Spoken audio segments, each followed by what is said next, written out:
জয় গুরু বন্দে পুরুষোত্তম। যেমন তাকে দেখি থেকে শ্রী শ্রী ঠাকুরের কিছু কথা বললাম। রাধাকৃষ্ণর ভজনার মন্ত্র কেমন করে পাওয়া যায়? ভগবানের কাছে খুব কাঁদতে হয়। ভগবান তাহলে সে মন্ত্র দেন বুঝি।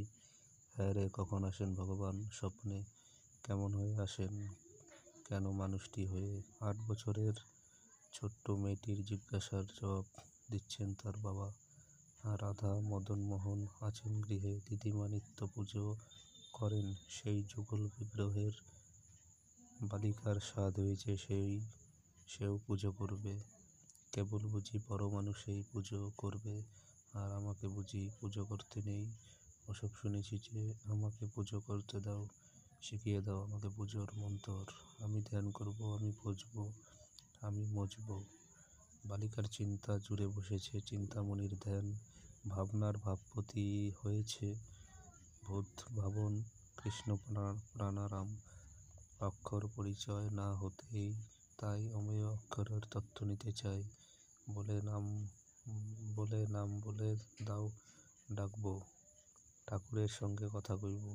বাবাও চিনে ফেলেছেন মেয়ের মনকে, পড়ে নিয়েছেন তার অন্তরের প্রার্থনা লিপিখানা। কিন্তু চিনে ফেললে কি হবে? অতটুকু কাঁচা মনকে কি আর খবর দেওয়া চলে? সেই চিন্ময়ের কাঁচা দিয়ে পাকাকে ধরবে কেমন করে?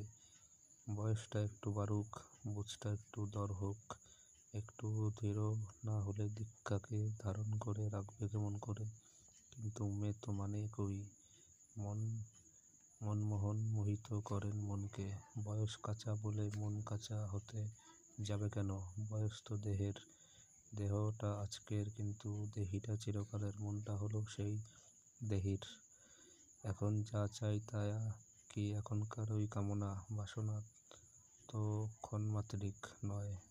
জন্মান্তর ধরে রচনা করছি তার পটভূমিকে। মৃত্যুর হিমকৃষ্ণ আবরণ ফুঁড়ে বেঁচে থাকা সেই আপ্তিকামের উষ্ণ তিতিক্ষা।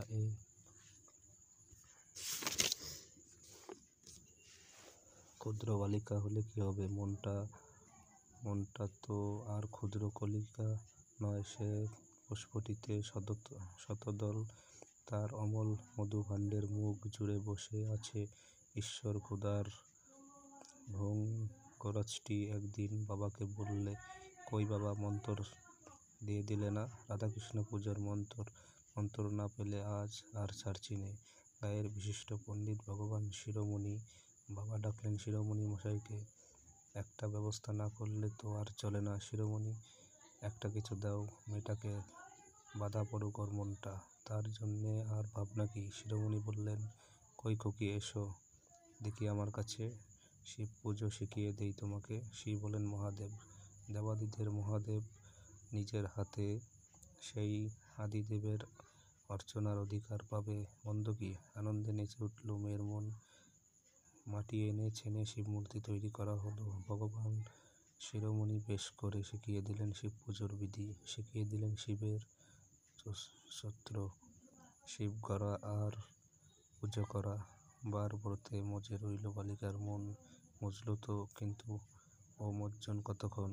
টোপ যখন চুনোপুঁটিতে ঠোকরায় তখন ফাতনা একবার ডোবে আবার ভেসে ওঠে। কিন্তু যখন রুই কাতলা লাগে তখন ডোবে আর ভাসে না। কৃষ্ণ ক্ষুধার ফাতনা আবার জেগে উঠল আত্মার উদ্বৃত্তিতে। এ মন্ত্রে তো রাধাকৃষ্ণের নামগন্ধও নেই। মহাদেব তো পূজ্যই, কিন্তু পুজো দিতে চেয়েছিলুম দেবরাধ্য বাসুদেবের পায়ে। কৃষ্ণ প্রাণারাম ছাড়া আরাম নেই এই মনের ব্যারামের। বাবাকে ধরলে আবার, কই বাবা, রাধাকৃষ্ণের মন্ত্র তো দিয়ে দিলে না। বলো, রাধা কৃষ্ণ ভজনার মন্তর কেমন করে পাওয়া যায়? এই কৃষ্ণমুখী নাছোড় মেয়েটির নাম